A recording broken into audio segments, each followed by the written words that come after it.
السلام علیکم۔ Novel عنکبوت by نور راجپوت کی یہ قسط نمبر 28 ہے۔ جوزف پیلس کے سبھی کونوں خدروں کی تلاشی کے بعد بھی ولیم کہیں نہیں ملا تھا۔ تہہ خانے کا کونا کونا دیکھ لیا۔ نیل اور عیسیٰ ماموں کی حالت خراب ہو چکی تھی۔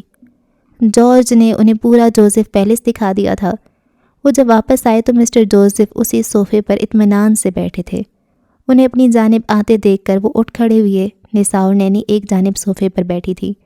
پال کا سر جھکا ہوا تھا جبکہ چہرے پر الجھن تھی۔ مسٹر جوزف، پال نے آتے ہی کچھ کہنا چاہا۔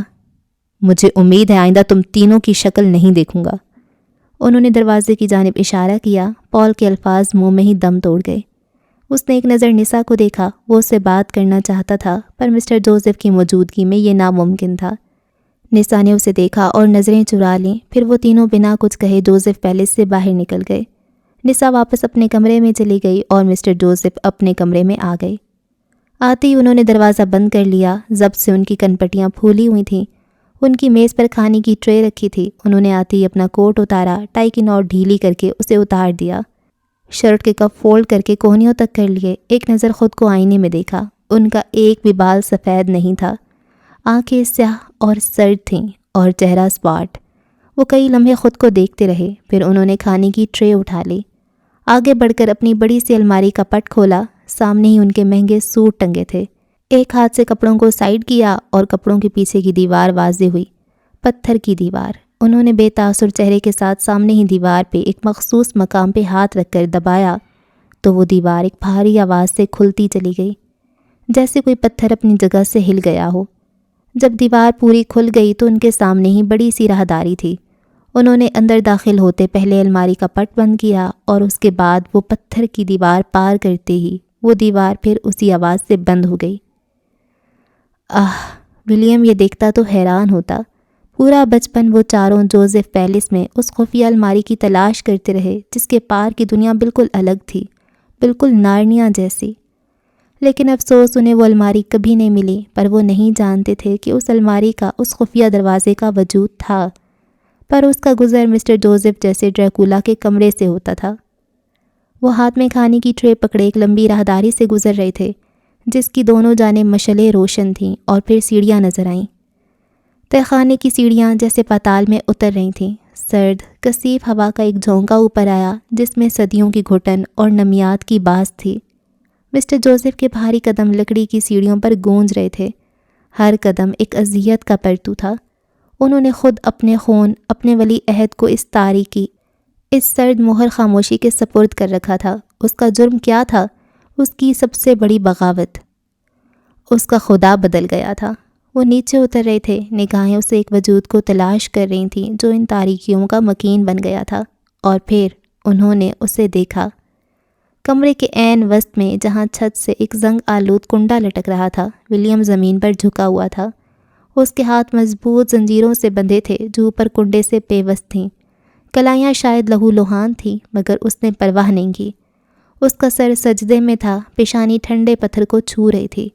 اس کی پھٹی ہوئی قمیض، بکھرے بال اور جسم پر زخموں کے نشانات اس پر بیتی اذیت کی گواہی دے رہے تھے، مگر اس کے سجدے میں ایک عجیب اطمینان تھا، ایک گہرائی تھی۔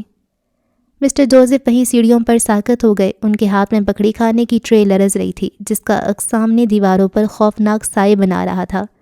انہوں نے کیا سوچا تھا؟ وہ ولیم کو روتا بلکتا پائیں گے، معافی مانگتا دیکھیں گے، یا شاید غصے سے بھرا ہوا؟ مگر یہ کیا تھا؟ یہ تو ایک اور ہی منظر تھا۔ ولیم کے ہونٹ آہستہ آہستہ حرکت کر رہے تھے، خاموش سرگوشیاں جو تہہ خانے کی پر اسرار خاموشی میں ایک الگ ہی آہنگ پیدا کر رہی تھیں۔ یہ عربی کے وہ کلمات تھے جو مسٹر جوزف کے لیے اجنبی نہ تھے پر ناگوار تھے، جنہیں سن کر ان کا خون کھول اٹھتا تھا، مگر آج ان کلمات میں ایک عجیب تاثیر تھی۔ وہ ولیم جو ہمیشہ پر اعتماد اور روشن چہرہ رکھتا تھا، آج اس حال میں بھی ایک پرسکون چہرے کے ساتھ اپنے خدا سے سرگوشی کر رہا تھا۔ یہ منظر انہوں نے پہلے بھی دیکھا تھا، سالوں پہلے۔ افق، ان کی بیوی، ان کی محبوب بیوی، وہ ایسے ہی سجدے کیا کرتی تھی۔ مسٹر جوزف کو لگا جیسے سانس سینے میں اٹک گیا ہو۔ وہ ولیم کی قید کے بعد آج دوسری دفعہ اسے دیکھ رہے تھے۔ بڑے ہوئے بال جو چپکے ہوئے تھے، جسم پر موجود کپڑے پھٹ چکے تھے، اس کی رنگت گہری دکھائی دے رہی تھی، اس کے جسم پر جگہ جگہ زخموں کے نشان تھے۔ اس کا وجود کسی بھکاری کا وجود لگ رہا تھا، پر وہ یوں سجدہ کر رہا تھا جیسے ساری دنیا کی سلطنت اس کے پاس ہو۔ اس خواب کے بعد جب اس نے اپنے ہی بچپن کو اپنے سامنے دیکھا، اس لمحے کے بعد ولیم کو اپنے زندہ ہونے کا خیال آیا۔ وہ زندہ تھا تو پھر سجدہ کیوں نہیں؟ جتنا اسے آتا تھا اتنا تو وہ کر ہی سکتا تھا۔ یہاں ساتھ ہی واش روم تھا، اس کی زنجیریں اتنی لمبی تھیں کہ وہاں تک جا سکتا تھا اور اس میں پانی قطرہ قطرہ آتا تھا۔ اس نے آج خود کو اچھی طرح صاف کرنے کے بعد وضو کیا اور خدا کے حضور سجدہ ریز ہو گیا۔ مسٹر جوزف کو لگا جیسے کسی نے اس کے سینے پر بھاری پتھر رکھ دیا ہو۔ یہ اطمینان کہاں سے آیا تھا؟ یہ کیسی روشنی تھی جو اس تاریکی میں بھی ولیم کے چہرے سے پھوٹ رہی تھی؟ کیا یہ وہی اسلام تھا جس سے وہ اتنی نفرت کرتے تھے، جس نے ان کے بیٹے کو ان سے چھین لیا تھا؟ ولیم نے آہستگی سے سجدے سے سر اٹھایا۔ ان کی آنکھیں زرد تھیں مگر ان میں چمک تھی، ایک ایسی چمک جو مسٹر جوزف نے پہلے کبھی نہیں دیکھی تھی۔ اس نے کچھ لمحوں بعد سلام پھیرا اور اس کی نگاہیں سیدھی بائیں جانب کھڑے باپ سے ملیں۔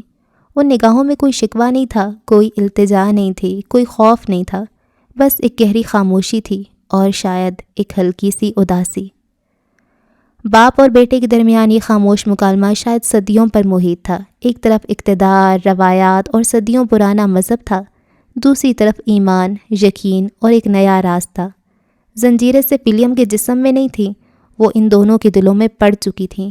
ایک کو اپنے تخت کی فکر تھی، دوسرے کو اپنی پہچان کی۔ مسٹر جوزف آگے بڑھے اور انہوں نے کھانے کی ٹرے کو میز پر رکھ دیا۔ ولیم اب دعا کے لیے ہاتھ اٹھائے ہوئے تھا۔ اس نے دعا مانگی اور ہاتھ گرا دیے۔ ڈیڈ، اس نے اپنی جانب پشت کیے کھڑے اپنے باپ کو پکارا۔ مسٹر جوزف کا دل سینے میں ہی الٹ پلٹ گیا۔ مہینے گزر چکے تھے پر ولیم کی ضد نہیں ٹوٹی تھی۔ مجھے لگا تھا آپ نہیں آئیں گے۔ وہ پیچھے ہو بیٹھا، دیوار سے ٹیک لگا لی۔ جسم میں زیادہ دیر بیٹھنے کی ہمت نہیں تھی، لہجے میں باپ کے لیے ذرا بھی نفرت نہیں تھی۔ مسٹر جوزف نے پلٹ کر اسے دیکھا۔ اس بار آنکھوں میں تکلیف نہیں تھی، وہ خود پر قابو پا چکے تھے۔ ولیم کے وجود کو گہری نظروں سے دیکھا اور پھر ان کے چہرے پر استہزاء ابھرا۔ مجھے تمہیں یہاں دیکھ کر افسوس ہو رہا ہے۔ یہی تھی تمہاری منزل؟ اس گندگی میں تم نے اسے قبول کر لیا؟ ان کا لہجہ سرد تھا۔ یہی وہ جگہ ہے جہاں آپ نے مجھے پہنچایا ہے ڈیڈ۔ اس کے سکون میں کوئی کمی نہیں آئی۔ میں نے؟ انہوں نے بے یقینی سے ولیم کو دیکھا۔ دونوں بازو پیچھے بندھے تھے۔ وہ 2 قدم چل کر آگے آیا، چال میں شہنشاہوں جیسا روب تھا۔ میں نے تو تمہارے لیے ایک سلطنت کھڑی کی تھی، نام، شہرت، دولت، ہر وہ چیز جس کا کوئی خواب دیکھتا ہے، اور تم نے کیا کیا؟ سب کچھ ٹھکرا دیا اس حقیر گمنام زندگی کے لیے۔ ان کا لہجہ طنزیہ تھا، ان کے اندر جیسے آتش فشاں ابل رہا ہو۔ آپ کی نظر میں حقیر ہوگی، میری نظر میں وہ سکون ہے، اصلی خوشی ہے، وہ زندگی ہے جو دکھاوے سے پاک ہے۔ وہ دیوار سے سر ٹکائے آنکھیں بند کیے بیٹھا رہا۔ دکھاوا؟ تم اسے دکھاوا کہتے ہو؟ یہ میرا کام ہے، میری پہچان، اس کام نے مجھے مقام دیا ہے، اور تمہیں معلوم ہے تمہاری کیا اوقات ہے اس کے بغیر؟ وہ چلتی ہوئی آئے اور اس کے قریب پنجوں کے بل بیٹھ گئے۔ وہ وجیح چہرہ جسے اپنے اوپر غرور تھا، جس نے اسی غرور میں شوبز کو ٹھکرا دیا تھا، وہ چہرہ اب بمشکل نظر آتا تھا۔ تمہاری اوقات ایک گندی نالی کے کیڑے جتنے بھی نہیں ہیں۔ تمہاری خوش قسمتی کہ تم میرے گھر پیدا ہوئے۔ ان کے لہجے میں نفرت تھی، شدید نفرت۔ ان کی گرم سانسیں ولیم کے چہرے سے ٹکرا رہی تھیں، وہ اسے کچا چبا جانا چاہتے تھے۔ میری اوقات؟ ولیم نے آنکھیں کھولیں۔ میں ایک انسان ہوں، کافی نہیں ہے یہ؟ اس کی کتھئی آنکھوں میں الجھن ابھری۔ انسان؟ مسٹر جوزف کا قہر آلود کہکا گونجا۔ انسان تو گلی گلی پھرنے والا بھکاری بھی ہوتا ہے۔ تم تو ولیم جوزف تھے، میرے بیٹے، اس شخص کی اولاد جس کے نام سے دنیا کانپتی ہے، جس کی ایک ہاں یا نہ کسی کی قسمت بنا یا بگاڑ سکتی ہے۔ ان کے لہجے میں غرور ناچ رہا تھا۔ انہیں اپنی پہچان پر فخر تھا، انہیں اپنی طاقت پر فخر تھا۔ ولیم انہیں دیکھتا رہا۔ وہ خوبصورت چہرے والا شخص اس کا باپ تھا۔ یہ سب کرنے کے باوجود، اتنی تکلیف سہنے کے باوجود بھی اسے اپنے باپ سے نفرت محسوس نہیں ہوئی۔ وہ اپنی ماں کے حوالے سے ان سے ناراض تھا، پر اپنی وجہ سے ان سے نفرت نہیں کر سکتا تھا۔ جیسے ولیم کو اپنی پہچان عزیز تھی، ویسے ہی اس کے باپ کو بھی تھی، اور اس بات پر ولیم کو مسٹر جوزف پر بھی اختیار پیار آیا۔ وہ پھیکا سا ہنس دیا۔ وہ نرم آنکھوں سے اپنے باپ کو دیکھتے ہوئے مسکرا رہا تھا۔ یاد رکھنا ولی، وہ تمہارا باپ ہے، تھپڑ مارے، مکے مارے یا پھر لات مارے، چپ کر کے کھا لینا، اف تک نہ کرنا۔ اسے عیسیٰ ماموں کی بات یاد آئی۔ یہ وہ شخص تھا جس سے اس کی ماں کو محبت تھی، جس کے لیے اس نے اپنے پورے خاندان کو چھوڑ دیا تھا۔ یہ شخص اس کی ماں کو عزیز تھا، پھر وہ اس سے نفرت کیسے کر سکتا تھا؟ مسٹر جوزف کو اس کی یوں مسکرانے پر پاگل کا گمان ہوا۔ تبھی آپ نے مجھ سے میری پہچان چھین لی، اپنی طاقت کے بل پر۔ حقیقت تو یہ ہے، یہ طاقت، یہ کنٹرول، یہ لوگوں کی زندگیوں سے کھیلنا، یہ سب مجھے کھوکھلا محسوس کرواتا ہے۔ مجھے کبھی دلچسپی محسوس ہی نہیں ہوئی۔ اس کی زبان آج بھی اپنے باپ کے سامنے ویسے ہی چلتی تھی۔ وہ بیڑیوں سے بندھے ہونے کے باوجود انہیں سلگانے کی اہلیت رکھتا تھا۔ کھوکھلا؟ مسٹر جوزف نے بے یقینی سے اسے دیکھا۔ یہ بیڑیاں پہن کر اس اندھیرے میں سڑ کر بھرپور محسوس کر رہے ہو؟ تم ہمیشہ سے ہی بے وقوف تھے ولیم۔ وہ اٹھ کھڑے ہوئے، ان کی نظریں اب کچھ ڈھونڈ رہی تھیں۔ میں یہاں اپنی مرضی سے نہیں ہوں۔ میرا قصور یہ ہے کہ میں نے اپنی پہچان کو چنا، نہ کہ وہ جو آپ چاہتے تھے، اور مجھے افسوس یہ ہے کہ آپ جیسا بااثر شخص، سٹار لائٹ اسٹوڈیو کا مالک، اتنی سی بات برداشت نہیں کر پایا۔ اس کا لہجہ آنچ دیتا تھا۔ تمہاری اپنی مرضی، تمہاری پہچان کیا حیثیت رکھتی ہے؟ تم میرے نام کے بغیر کچھ بھی نہیں ہو، تمہارا نام تمہارے لیے کافی نہیں ہے۔ ان کی آواز تہ خانے کے اس خفیہ حصے میں دیواروں سے ٹکرا کر گونج رہی تھی۔ تم میرے بیٹے ہو، تمہاری مرضی وہی ہونی چاہیے جو میں طے کروں۔ ابھی بھی وقت ہے، پلٹ آؤ ولیم۔ تمہیں اس پروڈکشن ہاؤس کو سنبھالنا ہے، میرے نام کو آگے لے کر جانا ہے، تمہیں اس شہرت کی دنیا کا وارث بننا ہے۔ میں تمہیں آخری موقع دیتا ہوں۔ ان کی نظر LCD کے نیچے پڑے اس باریک سے چاقو پر گئی جو شاید جارج سے وہاں گر گیا تھا۔ مسٹر جوزف آگے بڑھے اور جھک کر اس چاقو کو اٹھایا، اسے کھول کر دیکھا۔ مشعلوں کی روشنی میں چاقو کی تیز دھار چمک رہی تھی۔ ولیم نے مسٹر جوزف کے ہاتھ میں اس چاقو کو دیکھا۔ میں نے اپنی پہچان چن لی ہے ڈیڈ۔ میں ایک عام انسان کی زندگی جینا چاہتا ہوں۔ میں اپنے فیصلے خود کرنا چاہتا ہوں۔ اس کا ایک ایک لفظ مسٹر جوزف کو بھڑکا رہا تھا۔ ایک عام آدمی؟ تم عام نہیں ہو ولیم، تم خاص تھے، تم میری محنت کا ثمر تھے۔ تم نے عام زندگی چن کر سب مٹی میں ملا دیا۔ یہ میری توہین ہے، میری ساری زندگی کی محنت کی توہین۔ وہ چاقو کی دھار پر انگلی پھیرتے اٹھ کھڑے ہوئے۔ دھار اتنی تیز تھی کہ ان کی انگلی پر کٹ لگا، خون کی لکیر بہہ نکلی۔ یہ آپ کی توہین نہیں، یہ میری زندگی ہے، اور اسے میں اپنی مرضی سے جینا چاہتا ہوں۔ مجھے وہ چمک دمک، وہ جھوٹے رشتے، وہ ہر وقت کی نمائش نہیں چاہیے۔ مجھے سادہ زندگی چاہیے۔ سادگی؟ مسٹر جوزف طنزیہ ہنسے۔ سادگی تو ناکام لوگوں کا بہانہ ہوتا ہے ولیم۔ کامیاب لوگ تو آسمان چھوتے ہیں، نام بناتے ہیں، اور میں نے تمہیں یہ موقع دیا تھا، پلیٹ میں رکھ کر دیا تھا۔ ان کا دل تڑپ رہا تھا۔ اتنا کچھ کرنے کے باوجود بھی ولیم نے واپسی کا راستہ اختیار نہیں کیا، اور وہ میری روح پر بوجھ تھا۔ مسٹر جوزف ایک قدم آگے بڑھے، غصے سے آنکھیں سرخ تھیں۔ تمہاری اوقات ہی کیا ہے ولیم؟ سوچ کر بتاؤ، تم ہو کون میرے بغیر، اس نام کے بغیر، اس دولت کے بغیر؟ تم صفر ہو، ایک گمنام صفر۔ تمہارا وجود صرف اس لیے ہے کہ تم میرے بیٹے ہو۔ ان کی آنکھیں سرد تھیں، سرد جمع ہوا لاوا کبھی دیکھا ہے آپ نے؟ ولیم نے نظریں مضبوطی سے مسٹر جوزف کی نظروں میں گاڑ دیں۔ آپ نے مجھے جسم دیا، مگر میری روح میری اپنی ہے۔ میری اوقات اس بات سے نہیں ناپی جائے گی کہ میں کتنا امیر ہوں یا کتنا مشہور، بلکہ اس بات سے کہ میں اپنی نظر میں کیا ہوں۔ اور میں ولیم ولی ہوں۔ میرے باپ کا نام جوزف پیٹرسن ہے، اور اس حقیقت کو کوئی نہیں جھٹلا سکتا۔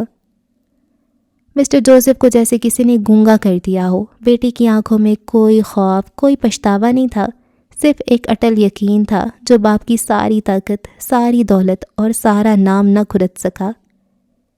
ایک لڑکی کی خاطر، ایک لڑکی کی خاطر توف ہے تم پہ ولیم۔ وہ ایک لڑکی میری بیوی ہے، جیسے میری ماں آپ کی بیوی تھی، جسے آپ نے اکیلے چھوڑ دیا مرنے کے لیے۔ لیکن میں اپنی بیوی کو نہیں چھوڑ سکتا، مجھے جانا ہے، مجھے جانے دیں ڈیڈ۔ وہ بھوک سے دکھتی انتڑیوں پر قابو پاتے بولا۔ انرجی ختم ہو چکی تھی، لیکن اس کی باتوں نے مسٹر جوزف کی دکھتی رگ پر ہاتھ رکھ دیا تھا۔ وہ جیسے تڑپ کر رہ گئے۔ اسپاٹ چہرہ سرخ پڑ گیا، آنکھیں غضبناک تھیں۔ وہ شراب ہے، جھوٹ ہے، موت ہے، وہ زور سے چلائے۔ ان کی آواز گونج کر رہ گئی، درد بھری آواز۔ وہ تم سے تمہارا سب چھین لے گی۔ ماضی کے سارے زخم ادھڑ چکے تھے۔ پھر بھی میں اسے اکیلا نہیں چھوڑوں گا۔ اس نے جتاتی نظریں باپ پر ڈالیں۔ اسے دکھ تھا کہ اس کے باپ نے اس کی ماں کو اکیلا چھوڑ دیا تھا۔ مسٹر جوزف نے اس کی بات سنی اور پھر آگے بڑھ کر پنجوں کے بل اس کے سامنے بیٹھ گئے۔ اس کی آنکھوں میں آنکھیں ڈالیں۔ مسٹر جوزف ان آنکھوں کو کیسے بھول سکتے تھے؟ وہ آنکھیں افق کی آنکھیں تھیں۔ ان آنکھوں سے کبھی انہوں نے محبت کی تھی۔ بہت غرور ہے نا تمہیں اپنے اس خوبصورت چہرے پر؟ انہیں ولیم کا ہر وہ انکار یاد آیا جب وہ چاہتے تھے ولیم ان کے لیے ایک فوٹو شوٹ کرے، یہ چہرہ ان کی نئی پہچان بنے۔ کیونکہ یہ میرا چہرہ ہے، یہ میری پہچان ہے، وہ باپ کی آنکھوں میں آنکھیں ڈالے بولا۔ مسٹر جوزف نے سرد نگاہوں سے اسے دیکھا اور پھر مسکرا دیے، ایک سرد مسکراہٹ، روح کھینچ لینے والی مسکراہٹ۔ دیکھتا ہوں اب تمہیں اس چہرے کے ساتھ کون قبول کرے گا۔ انہوں نے ہاتھ میں پکڑا وہ نازک سا چاقو اوپر اٹھایا۔ ولیم نے اس چاقو کو دیکھا اور اس کی ریڑھ کی ہڈی میں سنسناہٹ دوڑ گئی، پر اس کے اطمینان میں کمی نہیں آئی۔ تمہیں کوئی قبول نہیں کرے گا ولیم، تم بہت پچھتاؤ گے، انہوں نے ٹھنڈے ٹھار لہجے میں کہتے وہ چاقو اس کی بائیں گال پر رکھا۔ ولیم کی روح کا پرندہ جسم میں ہی پھڑ پھڑا کر رہ گیا۔ بس ایک اقرار، میں تمہیں آخری موقع دیتا ہوں، لوٹ آؤ ولیم۔ ان کی بات سنتے ہی ولیم نے دیوار سے ٹیک لگا لی۔ وہ دو زانوں ہو بیٹھا، کندھے چوڑے کیے اور گردن اکڑا لی۔ اس کا سر اٹھا ہوا تھا۔ ایک بیٹا ہونے کی حیثیت سے مجھے حکم ہے میں آپ کا فرما بردار رہوں، پر میرا یہ سر صرف ایک خدا کے سامنے جھکے گا۔ وہ تیار تھا ہر تکلیف کے لیے، وہ تیار تھا مرنے کے لیے۔ اس کی بات سے مسٹر جوزف کے اندر ایسا ابال اٹھا کہ انہوں نے اپنے چاقو والے ہاتھ پر گرفت مضبوط کی۔ وہ چہرہ جو انہیں عزیز تھا، جن سے انہیں محبت تھی، وہ وجود جو ان کا اپنا وجود تھا، جو ان کا خون تھا، اس نے مجبور کر دیا تھا کہ وہ ایسا کرتے، اور پھر اگلے ہی پل مسٹر جوزف نے اس کی بائیں گال پر رکھے چاقو پر دباؤ بڑھایا۔ ولیم نے اپنے ہاتھوں کی گرفت زنجیروں پر بڑھا کر اس تکلیف کو برداشت کیا۔ اس نے منہ بھینچ لیا، زبان دانتوں تلے دبا لی۔ مسٹر جوزف کی سیاہ آنکھوں میں نمی کی لکیریں ابھریں، پر انہوں نے چاقو پر دباؤ نہیں چھوڑا۔ انہوں نے گال سے کان کی لو تک اس چاقو کو پوری قوت سے پھیر دیا۔ آخر تک آتے آتے ولیم درد سے بلبلا اٹھا، وہ تڑپ اٹھا، خون اس کے چہرے سے ابل پڑا، تکلیف چہرے سے شروع ہو کر پورے جسم میں پھیل گئی۔ اس کی گھٹی گھٹی چیخیں تہہ خانے سے باہر نہیں جا سکیں، وہیں گونجتی رہیں۔ وہ ایک جانب گر گیا، اس کے چہرے سے پھوٹتا خون اس کی گردن پر بہہ نکلا تھا۔ وہ بن پانی کی مچھلی کی طرح تڑپ رہا تھا۔ وہ اپنی تکلیف پر قابو پانے کی کوشش کر رہا تھا۔ اس کی کتھئی آنکھوں سے درد پانی بن کر بہہ نکلا۔ مسٹر جوزف اٹھ کھڑے ہوئے، انہوں نے زمین پر گرے ولیم کو دیکھا جو کسی اور زبان میں کچھ بڑبڑا رہا تھا۔ اس کے گال کے درمیان سے کان کی لو تک ایک بڑا زخم بن چکا تھا۔ میں ولیم ہوں، میں خود کو جانتا ہوں، میں فیصلہ کر چکا ہوں، میں پیچھے نہیں ہٹ سکتا۔ لاہور کی فضاؤں میں اس کا جملہ گونج اٹھا، وہ پیچھے ہٹنے والوں میں سے نہیں تھا۔ مسٹر جوزف کچھ کہے بغیر وہیں کھڑے رہے۔ ولیم تب تک تڑپتا رہا جب تک اس کے جسم نے اس درد کو قبول نہیں کیا۔ پھر اس نے منہ بھینچے، چہرے کا رخ موڑ کر مسٹر جوزف کو دیکھا۔ آنکھیں جتاتی ہوئی تھیں۔ وہ آج ڈیفالٹ پیس تھا اور اسے اپنے ڈیفالٹ پیس ہونے پر فخر تھا۔ مسٹر جوزف کی زبان گنگ ہو گئی۔ وہ اس منظر کے لیے تیار نہیں تھے۔ وہ ایک قیدی کو دیکھنے آئے تھے، مگر یہاں تو وہ خود ایک عجیب قید محسوس کر رہے تھے۔ ولیم کی پرسکون آنکھوں نے جیسے انہیں اندر تک چیر دیا تھا۔ تہخانے کی ہوا مزید بوجھل ہو گئی۔ مشعل کی روشنی اب بھی کانپ رہی تھی، مگر اب اس کا سایہ ولیم پر نہیں، مسٹر جوزف کے اپنے متزلزل وجود پر پڑ رہا تھا۔ وہ الٹے قدموں مڑے، ان میں وہاں مزید ٹھہرنے کی ہمت نہیں ہوئی۔ وہ تاریک سیڑھیاں چڑھنے لگے۔ دروازہ گڑگڑاہٹ سے کھلا اور بند ہو گیا، مگر اب ان کے ذہن میں ولیم کا سجدہ، اس کی پرسکون صورت اور وہ خاموش آنکھیں نقش ہو چکی تھیں جو انہیں شاید عمر بھر سونے نہ دیتی۔ تہخانے کی تاریکی اب صرف ولیم کا مقدر نہیں تھی، وہ مسٹر جوزف جیسے بادشاہ کے دل میں بھی اتر چکی تھی۔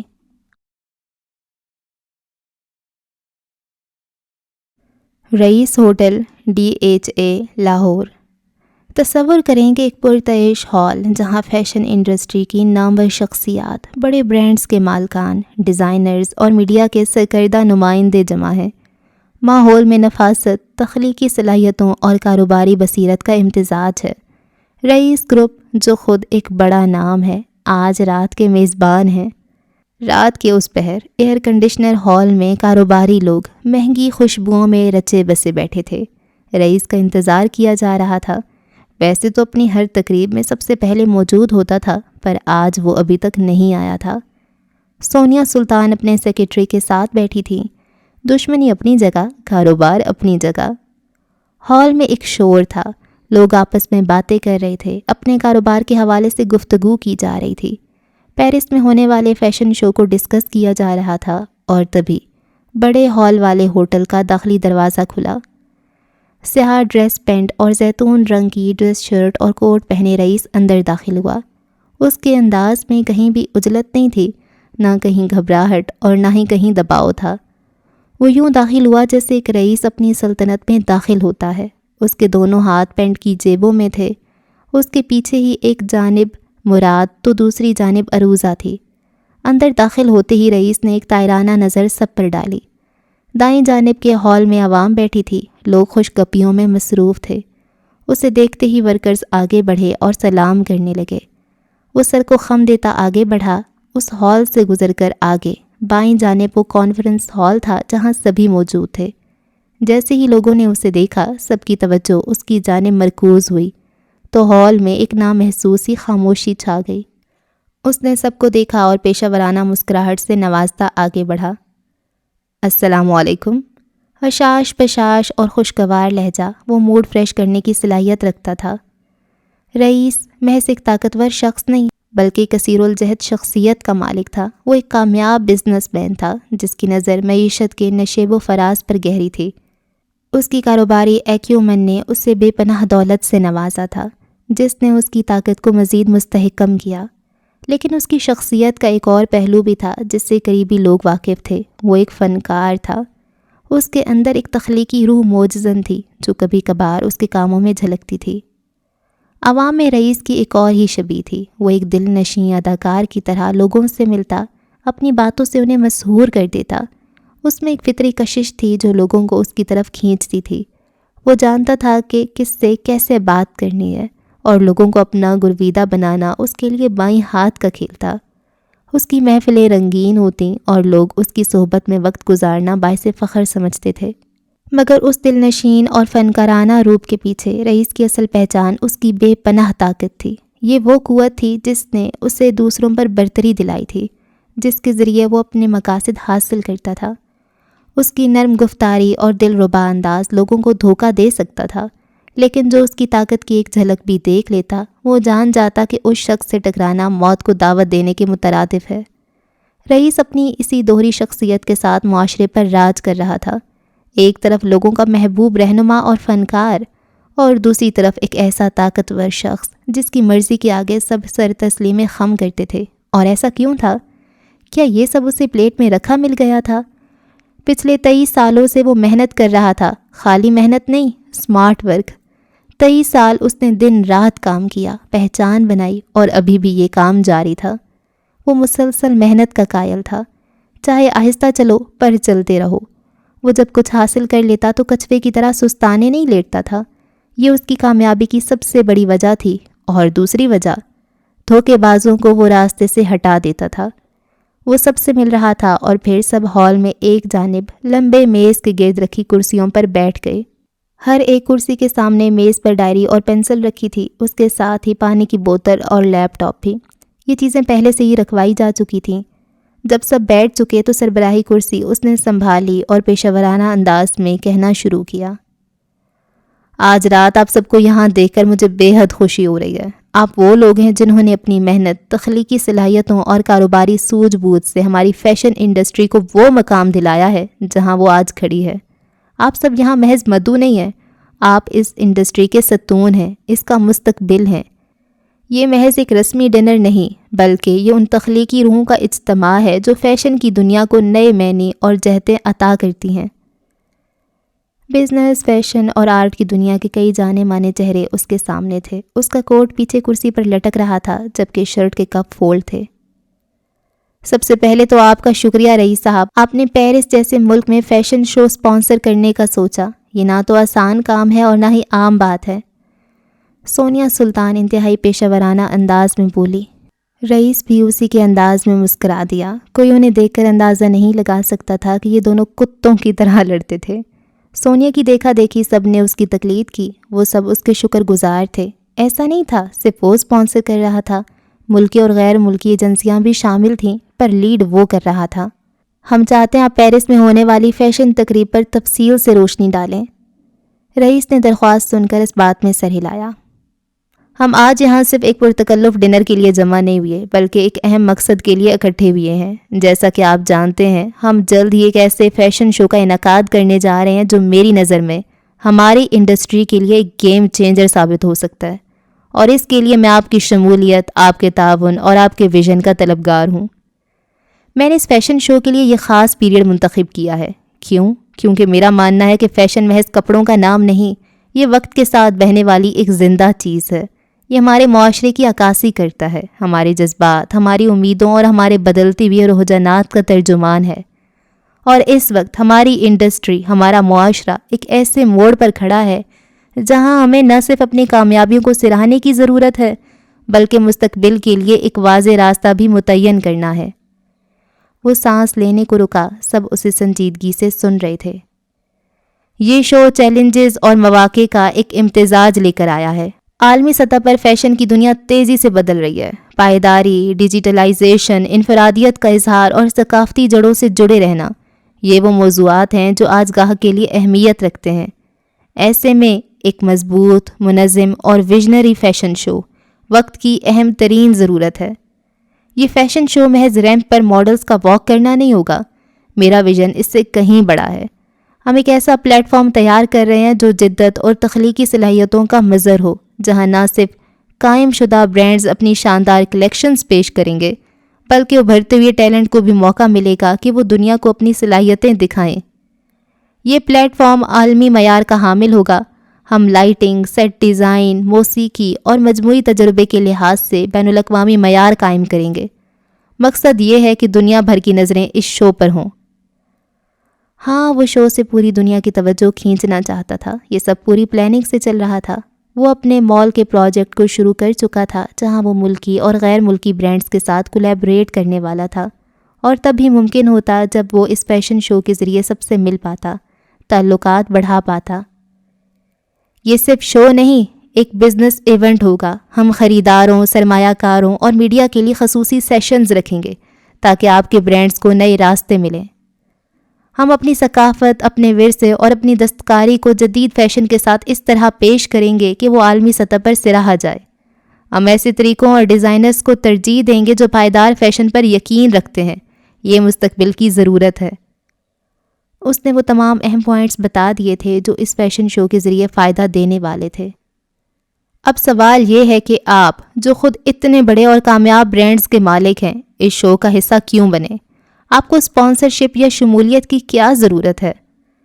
وہ خاموش ہو گیا، گہری نظر سے سب کو دیکھا، پھر کہنا شروع کیا۔ اس کی کئی وجوہات ہیں۔ پہلا، یہ انڈسٹری کی اجتماعی طاقت کا مظاہرہ ہوگا۔ جب فیشن انڈسٹری کے سب سے بڑے نام ایک پلیٹ فارم پر اکٹھے ہوتے ہیں تو اس کا پیغام بہت طاقتور ہوتا ہے۔ یہ ہمارے استحکام، ہمارے اعتماد اور ہمارے مستقبل کے لیے مشترکہ ویژن کو ظاہر کرتا ہے۔ یہ نہ صرف اندرون ملک بلکہ بین الاقوامی سطح پر ہماری ساکھ کو مضبوط کرتا ہے۔ دوسرا، یہ شو صرف ایک مقامی ایونٹ نہیں ہوگا۔ ہم بین الاقوامی میڈیا، بلاگرز اور بااثر شخصیات کو مدعو کر رہے ہیں۔ آپ کی شمولیت آپ کے برانڈ کو ایک ایسے وسیع اور ہدف شدہ سامعین تک پہنچائے گی جو شاید کسی اور طریقے سے ممکن نہ ہو۔ یہ آپ کی مارکیٹنگ مہم کا ایک اہم ترین جزو بن سکتا ہے۔ تیسرا، اس طرح کے اعلیٰ معیار کے ویژنری ایونٹ کے ساتھ منسلک ہونا آپ کے برانڈ کی پوزیشننگ کو مزید مستحکم کرے گا۔ یہ ظاہر کرے گا کہ آپ نہ صرف آج کے کامیاب کھلاڑی ہیں بلکہ مستقبل کے لیے بھی پرجوش اور بااثر ہیں۔ یہ آپ کے برانڈ کو جدت، معیار اور ثقافتی ذمہ داری سے جوڑے گا۔ چوتھا، نئے رجحانات کا تعین ہوگا۔ آپ سب ٹرینڈ سیٹر ہیں۔ اس پلیٹ فارم پر آپ اپنی آئندہ کلیکشنز اور خیالات کو اس انداز میں پیش کر سکتے ہیں جو پورے سیزن کے لیے ٹرینڈ سیٹ کر دے۔ یہ ایک ایسا سٹیج ہے جہاں آپ بتا سکتے ہیں کہ فیشن کا مستقبل کیا ہوگا۔ پانچواں، نیٹ ورکنگ اور باہمی تعاون ہوگا۔ اس ڈنر کی طرح فیشن شو بھی انڈسٹری کے لیے لیڈروں کو ملنے، خیالات کا تبادلہ کرنے اور ممکنہ نئے کاروبار یا باہمی تعاون کے مواقع تلاش کرنے کا ایک بہترین موقع ہوگا۔ چھٹا اور سب سے اہم، یہ انڈسٹری کو واپس دینے کا ایک موقع ہے۔ آپ نے اس انڈسٹری سے بہت کچھ حاصل کیا ہے۔ اب وقت ہے کہ ہم سب مل کر اس انڈسٹری کی مجموعی ترقی میں کردار ادا کریں، ابھرتے ہوئے ٹیلنٹ کی حوصلہ افزائی کریں، پائیداری جیسے اہم موضوعات کو فروغ دیں اور پاکستان کے فیشن کو عالمی نقشے پر اور نمایاں کریں۔ اس کے آخری بیان پر تالیاں گونج اٹھیں۔ وہ سب اس کے ہمت اور اس کے ویژن کے فین تھے۔ میں جانتا ہوں کہ آپ کے برانڈز خود اپنے کامیاب شوز منعقد کرنے کی صلاحیت رکھتے ہیں، لیکن یقین کریں ایک اجتماعی کوشش کی طاقت بے مثال ہوتی ہے۔ جب ہم مل کر کچھ کرتے ہیں تو اس کا اثر 10 گنا بڑھ جاتا ہے۔ یہ شو میری یا میری کمپنی کی اکیلے کی کوشش نہیں ہے، یہ آپ سب کے لیے، آپ کے ساتھ مل کر انڈسٹری کے لیے کیا جانے والا کام ہے۔ اگر آپ میں سے کوئی اسپانسرشپ میں حصہ لینا چاہے تو اسے کھلے دل سے خوش آمدید۔ آپ کی اسپانسرشپ یا شمولیت محض مالی مدد نہیں ہوگی، یہ اس ویژن پر آپ کے اعتماد کا اظہار ہوگا۔ یہ فیشن کے مستقبل کی تعمیر میں آپ کی شراکت ہوگی۔ میں آپ کو دعوت دیتا ہوں کہ اس تحریک کا حصہ بنیں، اپنے تجربے، اپنی تخلیقی صلاحیتوں اور اپنے وسائل کو اس پلیٹ فارم پر لائیں۔ آئیے مل کر ایک ایسا فیشن شو پیش کریں جو نہ صرف یادگار ہو بلکہ ہماری انڈسٹری کے لیے ایک نئی سمت متعین کرے۔ میں آپ سب کا ایک بار پھر تہہ دل سے شکر گزار ہوں۔ میں امید کرتا ہوں کہ آپ میرے اس ویژن کو سمجھیں گے اور اس عظیم مقصد میں میرا ساتھ دیں گے۔ آئیے مل کر فیشن کے مستقبل کو رقم کریں۔ شکریہ۔ رئیس کی تقریر ختم ہوئی اور ہال ایک بار پھر تالیوں سے گونج اٹھا۔ اس کی باتوں میں خلوص، بصیرت اور حوصلہ افزائی کا وہ جذبہ تھا جو حاضرین کو متاثر کر گیا۔ وہاں بیٹھا ہر شخص، چاہے وہ بڑا بزنس مین ہو یا پھر چھوٹا موٹا آرٹسٹ، سب نے ایک ساتھ ایک برابر اپنے اندر نیا حوصلہ اترتا محسوس کیا تھا۔ یہی اس کی باتوں کا کمال تھا۔ وہ اپنی گفتگو سے کسی کو بھی آسمان پر بٹھا سکتا تھا اور زمین پر پٹخ سکتا تھا، کیونکہ وہ رئیس اورنگزیب تھا۔ بیٹیاں جب ماؤں کے جذباتی دکھ بانٹنے کے قابل ہوتی ہیں تب انہیں جسمانی دکھ آ گھیرتے ہیں۔ ویٹنگ ایریا اب اور زیادہ خالی اور بے جان لگ رہا تھا۔ اماں اندر معائنے کے لیے جا چکی تھی۔ ان کی MIR ہونی تھی۔ فجر کے ایکسیڈنٹ والے واقعے کے بعد وہ کافی دن بیمار رہیں اور ان سے نہ اٹھا جاتا تھا نہ بیٹھا جاتا تھا۔ ریڑھ کی ہڈی کا کوئی مسئلہ بن گیا تھا۔ ان کی خالی کرسی فجر کے برابر میں ایسے پڑی تھی جیسے ان کے اور فجر کے رشتے کی طرح اس میں بھی ایک گہرا خلا ہو۔ یہاں تنہا بیٹھے ہوئے فجر کے احساسات زیادہ شدت سے ابھر رہے تھے۔ اب کوئی ظاہری رکاوٹ یا ان کی موجودگی کا بوجھ نہیں تھا جو اس کے اندر کی کشمکش کو دبا سکے۔ اس کا دل عجیب سی بے چینی سے بھر رہا تھا۔ باہر سے وہ پرسکون نظر آنے کی کوشش کر رہی تھی، مگر اندر ایک طوفان برپا تھا۔ برسوں کی وہ خاموشی، وہ دوریاں آج اس خالی کرسی اور اس لمحے کی تاخیر میں اور زیادہ نمایاں ہو گئی تھی۔ وہ ماں سے ناراض تھی، ان کی باتوں اور رویوں سے دل برداشتہ تھی، مگر اس وقت جب وہ اکیلی اس اجنبی کمرے میں ان کی صحت کی خبر کا انتظار کر رہی تھی، ساری شکایتیں دھندلا گئیں۔ اسے یاد آیا بچپن کا کوئی دھندلا سا منظر جہاں ماں نے شاید اسے گلے لگایا تھا، یا کوئی ایسا وقت جب اماں بیمار پڑی تھیں اور فجر کو ان کی فکر ہوئی تھی۔ یہ لمحات بہت کم تھے، ان کے رشتے میں پیار کا اظہار نہ ہونے کے برابر تھا، مگر اس پیار کی جڑیں بہت گہری تھیں کہیں۔ آج اس خوف نے ان جڑوں کو جھنجھوڑ دیا تھا۔ اندر اماں اکیلی تھیں، اپنی بیماری کا سامنا کر رہی تھیں، اور فجر باہر بیٹھی تھی ان کے لیے پریشان۔ خالی کرسی جیسے اسے چڑھا رہی تھی۔ یہ وہ جگہ تھی جہاں وہ بیٹھی تھی، ان کا زرد چہرہ، ان کی تھکی ہوئی آنکھیں۔ فجر نے دل ہی دل میں اقرار کیا وہ ان سے محبت کرتی ہے، ایک ایسی محبت جسے کبھی زبان نہیں ملی، ایک ایسا احساس جسے کبھی کھل کر ظاہر کرنے کی ہمت نہیں ہوئی۔ اور آج اس لمحے اسے شدت سے احساس ہو رہا تھا کہ وقت کتنا کم ہوتا ہے۔ کاش وہ وقت کو پیچھے لے جا سکتی اور سب کچھ مختلف ہوتا۔ کاش وہ ماں کو بتا سکتی کہ وہ ان کی کتنی پرواہ کرتی ہے۔ کاش اماں نے اسے اپنے وجود کا حصہ مانا ہوتا، کاش، اے کاش۔ مگر اب وہ صرف انتظار کر سکتی تھی۔ اندر سے آتی ہوئی آوازوں، قدموں کی چاپ اور دروازے کے کھلنے یا بند ہونے کی آواز پر اس کا دھیان لگا ہوا تھا۔ ہر گزرتا لمحہ بھاری تھا۔ وہ اماں کی خیریت چاہتی تھی، ان کی تکلیف کے خاتمے کی دعا کر رہی تھی۔ اس خالی کرسی کے پہلو میں بیٹھی فجر کو پہلی بار اتنے واضح طور پر احساس ہوا تھا کہ رشتوں کی اصل قدر ان کے کھو جانے کے ڈر میں چھپی ہوتی ہے، اور ماں کا رشتہ چاہے کتنا ہی پیچیدہ کیوں نہ ہو، اس کی زندگی کا سب سے اٹوٹ حصہ تھا۔ جب وہ انتظار کر کے تھک گئی تو اس نے ساتھ والی کرسی پر رکھے اپنے بیگ سے وہ ٹیپ نکال لی، وہ ٹیپ جو اکثر اس کے درد کو کم کرتی تھی اور اکثر بڑھا دیتی تھی۔ پستہ رنگ کے سادہ کاٹن کے سوٹ میں گہرے جامنی رنگ کا دوپٹہ سر پر جمائے وہ کرسی سے ٹیک لگائے بیٹھی تھی۔ ہینڈ فری نکال کر ٹیپ سے کنیکٹ کی اور کان میں جما لی۔ اس کے بھوری چاکلیٹ رنگ کے سلکی بال اونچی پونی میں مقید تھے۔ دوپٹہ پھسل کر کندھوں پر آ گرا۔ یک دم ہی اسے جنید کی بات یاد آئی۔ کیفے میں اس نے کہا تھا، ولیم نے آپ کے لیے اس ٹیپ میں کچھ ریکارڈ کیا تھا، کیا آپ نے سن لیا؟ ولیم نے اس کے سامنے ہی ریکارڈ کیا تھا اور پھر جنید نے اسے وہ ٹیپ فجر کو دیتے دیکھا تھا۔ فجر اب نیکسٹ کا بٹن دبا کر ریکارڈنگز آگے کر رہی تھی۔ میں کل پاکستان جا رہا ہوں، اس کی آواز سنائی دی۔ چشمہ کے پیچھے سے جھانکتی خوبصورت ہیزل آنکھیں الجھن کا شکار تھیں۔ اس نے مزید نیکسٹ کیا اور پھر اس کا انگوٹھا ٹھہر گیا۔ میں نے اسے زمین پر بیٹھے دیکھا، اس کے کندھے ہچکولے کھا رہے تھے اور اس کی آواز دبی ہوئی سسکیوں میں ڈوب رہی تھی۔ اس کے آنسو فرش پر گر رہے تھے۔ وہ کسی کے لیے رو رہی تھی، کسی ایسے شخص کے لیے جو اسے چھوڑ کر چلا گیا تھا، اور یہ خیال میرے اندر ایک سلگتی ہوئی آگ کی طرح پھیل رہا ہے۔ میں منظر بھول نہیں پا رہا۔ مجھے نینسی یاد آ گئی، وہ ایسی ہی روتی تھی۔ میرا دل کرتا ہے نینسی کو تکلیف دینے والے کے سینے سے دل نکال لوں، اور آج مجھے وہی تکلیف دوبارہ محسوس ہوئی۔ ہاں، وہ اسی کی بات کر رہا تھا۔ فجر کا دل اچھل کر حلق میں آ گیا، ہونٹ خشک ہو گئے۔ میں بے بسی سے اسے دیکھتا رہا۔ میں اس کے پاس جانا چاہتا تھا، اس کے بالوں میں ہاتھ پھیرنا چاہتا تھا۔ میں اسے گلے لگا کر کہنا چاہتا تھا کہ سب ٹھیک ہو جائے گا۔ میں اس کے آنسو پونچھنا چاہتا تھا، اس کی تکلیف کو بانٹنا چاہتا تھا، اس کے درد کو ختم کرنا چاہتا تھا، لیکن میرے پاؤں بندھے ہوئے تھے، میری زبان گنگ تھی۔ میں بے بسی سے اسے روتے ہوئے دیکھتا رہا۔ اس کی اپنی تکلیف مجھے ابھی تک پریشان کر رہی ہے۔ میں اس کے لیے کچھ نہیں کر پایا کیونکہ میں اس کا کچھ نہیں لگتا۔ فجر نے انگوٹھا دبا کر ٹیپ بند کر دی، منہ کھول کر سانس لیا، دماغ پوری طرح گھوم گیا، آنکھوں کے سامنے اندھیرا چھانے لگا۔ کیا تھا وہ شخص؟ کیا اس کا دل اتنا سادہ اور اتنا پیارا تھا کہ وہ اس کی تکلیف کو محسوس کر رہا تھا، وہ بھی تب جب ساری دنیا نے اسے چھوڑ دیا؟ محبت کا دعویٰ کرنے والے اس شخص نے اسے ٹھکرا دیا تھا جس کے ساتھ وہ جینا چاہتی تھی۔ پرانے زخم ادھڑ گئے اور خون رسنے لگا۔ وہ رات یاد کرنے پر اس کی ہیزل آنکھوں میں نمی ابھر آئی۔ ڈاکٹرز اور نرسیں آ جا رہی تھیں اور وہ ہاتھ میں اس ٹیپ کو تھامے پتھر کا بت بنے بیٹھی تھی۔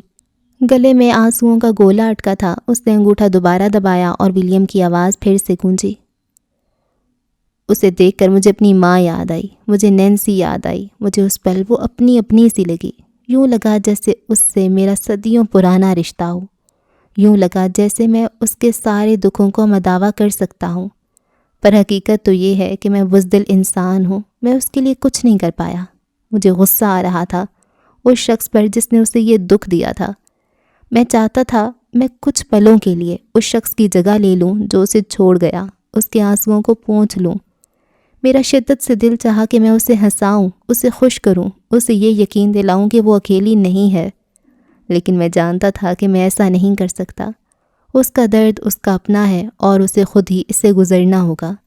میں صرف وہاں کھڑے رہ سکتا تھا، اسے دور سے روتے دیکھ سکتا تھا جیسے باقی سب دیکھ رہے تھے، پر میں اٹھ کر باہر نکل آیا کیونکہ مجھ میں ہمت نہیں تھی۔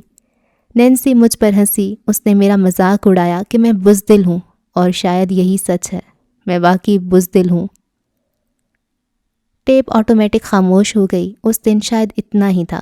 فجر نے گلے میں اٹکے آنسوؤں کے گولے کو اندر اتارا، پھر اس نے آنکھیں موند کر کرسی سے ٹیک لگا لی۔ وہ آپ کے لیے واپس آنا چاہتا تھا۔ جنید کی آواز سماعت سے ٹکرائی تو اس نے پٹ سے آنکھیں کھول دیں۔ ٹیپ کو بیگ کے اندر ڈالا اور پھر بیگ کے اندر سے دوبارہ وہی کارڈ نکالا، ولیم کا وزٹنگ کارڈ۔ ایک بار پھر کپکپاتے ہاتھوں سے اس کا نمبر ملایا۔ وہ نہیں جانتی وہ اس سے کیا بات کرے گی، پر پھر بھی اس نے فون ملایا، پر نمبر ایک بار پھر سے بند تھا۔ اس نے تھوک نگلا اور کارڈ کو الٹ پلٹ کر دیکھا۔ دوسری جانب اس کا پتہ لکھا تھا اور ساتھ میں land line number, Joseph palace کا نمبر۔ فجر نے کچھ سوچتے ہوئے وہ نمبر ڈائل کیا اور فون کان سے لگا لیا۔ بیل جا رہی تھی، وہ جھٹکے سے اٹھ کھڑی ہوئی، آس پاس دیکھا اور پھر بیگ اٹھاتے نسبتاً ایک پرسکون گوشے کی جانب بڑھی۔ رات کے 7 بج رہے تھے، باہر اندھیرا چھا چکا تھا۔ وہ اب گلاس ونڈو کے سامنے کھڑی جگمگ کرتے شہر کا نظارہ کر رہی تھی۔ پورے جسم میں کپکپاہٹ تھی، دل ڈر رہا تھا اگر اس نے پہچاننے سے انکار کر دیا، کہا کہ وہ کسی فجر کو نہیں جانتا، اور اگر اس نے فجر کا مذاق اڑایا تو 100 طرح کے وسوسے ذہن میں ڈنک مار رہے تھے اور پھر فون اٹھا لیا گیا۔ ہیلو، ایک رخت سی آواز گونجی، ولیم سے ملتی جلتی تھی، پر کیا وہ ولیم تھا؟ فجر سے کچھ بولا ہی نہیں گیا، الفاظ گلے میں ہی اٹک گئے۔ ہیلو، کون ہے؟ آواز دوبارہ گونجی۔ Hello, William? اس نے خشک پڑتے لبوں پر زبان پھیری، دل پسلیاں توڑ کر باہر آنے کو تیار تھا، اور وجہ ڈر تھا، دھتکار کا ڈر۔ تم کون ہو؟ لہجے کی کرختگی مزید بڑھ گئی۔ مجھے ولیم سے بات کرنی ہے، وہ اپنے لہجے کو حت المقدور ہموار بناتے بولی۔ دوسری جانب ولیم کے نام پر خاموشی چھا گئی، گہری خاموشی۔ تم کون ہو؟ وہی سوال دوبارہ پوچھا گیا۔ مجھے ولیم سے بات کرنی ہے، اس نے وہی جواب دہرایا۔ دوسری جانب جو بھی تھا اس کا دماغ خراب کر رہا تھا۔ یہاں کوئی ولیم نہیں ہے، دوبارہ فون مت کرنا۔ فون ٹوں ٹوں ٹوں کی آواز سے بند ہو گیا۔ فجر کو اپنا چہرہ سرخ پڑتا محسوس ہوا، یوں جیسے چہرے سے تپش نکل رہی ہو۔ اس نے ایک نظر فون کو دیکھا۔ پھاڑ میں جاؤ، وہ واپس پلٹ گئی۔ اماں کی MIR ہو چکی تھی، وہ انہیں کمرے سے باہر نکلتی دکھائی دیں تو فجر سر جھٹک کر ان کی طرف متوجہ ہو گئی۔ سلور رنگ کی مرسیڈیز بینز تیزی سے سڑک پر آگے بھاگ رہی تھی۔ ڈرائیونگ سیٹ پر عروزہ بیٹھی تھی اور ساتھ والی سیٹ پر مراد حقدق بیٹھا تھا، جبکہ رئیس پیچھے تھا۔ اس کے پہلو میں ڈھیر ساری فائلیں اور کاغذات تھے، ساتھ لیپ ٹاپ بھی رکھا تھا۔ پیرس میں فیشن شو سپانسر کرنا بچوں کا کھیل نہیں تھا، انہیں دن رات کام کرنا پڑ رہا تھا۔ اس وقت بھی وہ لیپ ٹاپ میں غرق نظر آتا تھا۔ اس پر کافی ذمہ داریاں تھیں، جیسے کہ مالی یا وسائل کی فراہمی، اس کے علاوہ اپنی مصنوعات یا خدمات جیسے کہ میک اپ، ہیئر سٹائلنگ کی صورت میں مدد اسے ہی فراہم کرنی تھی۔ برانڈز کی نمائندگی، ترویج اور ان کی مارکیٹنگ کو رئیس گروپ ہی دیکھ رہا تھا۔ ایونٹ کے منتظمین کے ساتھ تعاون، مہمان اور میڈیا کی مشغولیت اور نتائج کا تجزیہ کرنا، یہ سب رئیس گروپ کی ذمہ داری تھی، اور ان ذمہ داریوں میں وہ لوگ ناک ڈوبے تھے۔ مجھے یقین نہیں ہوتا کہ مراد عالم کو تم دونوں نے مل کر بے وقوف بنایا۔ گاڑی کی خاموشی سے اسے ہال اٹھ رہے تھے، اور اس پر آج تازہ آشکار ہوا تھا کہ فجر رئیس کی بچپن کی منگیتر کی بہن تھی، منار معراج کی بہن جو کہ مر چکی تھی، اور غصب یہ ہے کہ وہ اس کی ہم شکل تھی۔ کسی نے کسی کو بے وقوف نہیں بنایا، رئیس کا مصروف سا جواب ابھرا۔ مراد اتنا جانتا تھا کہ رئیس کے سنگل ہونے کی وجہ اس کی منگیتر تھی جو مر چکی تھی، لیکن وہ فجر کی بہن تھی، یہ اس کے لیے کسی دھماکے سے کم نہیں تھا۔ یا خدایا، فجر معراج کی بہن، یعنی وہ تمہاری سالی ہے؟ اسے خود نہ سمجھ آیا وہ کیا بول رہا تھا۔ رئیس نے چہرہ اٹھا کر اسے دیکھا، ابرو اٹھا ہوا تھا۔ مراد گردن موڑے حیرانی سے رئیس کو ہی دیکھ رہا تھا۔ سالی تب ہوتی جب باس کی اس کی بہن سے شادی ہو جاتی۔ عروضہ نے اسے اس کی بے وقوفی پر گھرکا۔ باس، آپ کو اس سے محبت کب ہوئی؟ یہ ایسا سوال تھا کہ کاغذ آگے پیچھے کرتا رئیس چونک گیا، اس کے ہاتھ ساکت ہوئے۔ محبت، وہ زیر لب بڑبڑایا۔ سفید ریشمی فراک والی لڑکی تصور کے پردے پر لہرائی۔ شاید اس کے جانے کے بعد۔ وہ گہرا سانس لیتے رخ گلاس ونڈو کی جانب موڑ گیا۔ باہر نظارے تیزی سے پیچھے کی جانب بھاگ رہے تھے۔ یہ نہ ہو اس چہرے کے دھوکے میں تم اس ڈائن کی گرویدہ ہو جاؤ۔ مراد کا اشارہ فجر کی جانب تھا۔ محبت ایک بار ہی ہوتی ہے۔ اس کے چہرے پر ملال ابھرا، ہلکا سا ملال۔ ہاں، پر ایک ہی چہرے سے بار بار ہو جاتی ہے۔ مراد ترنت بولا۔ رئیس نے رخ موڑ کر اسے دیکھا تو اس نے کندھے اچکا دیے۔ بات تو ٹھیک ہی کر رہا تھا، پر مقابل رئیس تھا جس کے جذبات اس کی مٹھی میں ہوتے تھے۔ وہ اتنی جلدی ہار ماننے والوں میں سے نہیں تھا، اور پھر صرف محبت نہیں، وہ اس چہرے سے حد درجہ نفرت بھی کرتا تھا۔ اسے سنجیدہ دیکھ کر مراد بھی خاموش ہو گیا، لیکن اسے جو خبر ملی تھی وہ صدمے میں تھا، اور اب تو اسے فجر پر نظر رکھنے کی ایک اور وجہ مل گئی تھی۔ گاڑی تیزی سے آگے بڑھ رہی تھی، اور پھر گاڑی کا گزر شان سے کھڑے لکس کے سامنے سے ہوا۔ لکس میں آئیں تو اندر کا ماحول الگ ہی حرارت بخش رہا تھا۔ یہ لکس کے اسٹوڈیو کا منظر تھا، جو اب ایک خاص قسم کی خاموشی اور اطمینان میں ڈوبا ہوا تھا۔ دن رات کی محنت، کپڑوں کے رول، سوئی دھاگے کی سرسراہٹ اور کینچیوں کی کھٹ پٹ سب تھم چکی تھی۔